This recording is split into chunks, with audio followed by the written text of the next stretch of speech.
Syria fires missile exploding Turkish military base.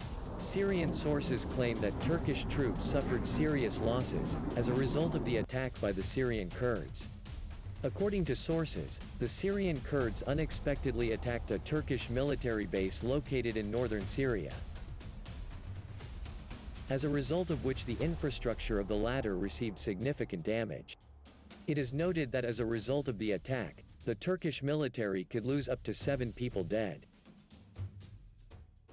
At the moment, it is known that the Turkish military came under a powerful attack by the Syrian Kurds at one of the organized military bases of the Turkish armed forces near Telephone Rifat.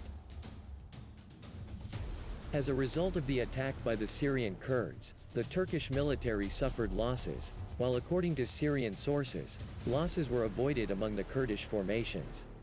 So far, there are no official statements from Ankara in this regard, and therefore it has not yet been possible to confirm such information.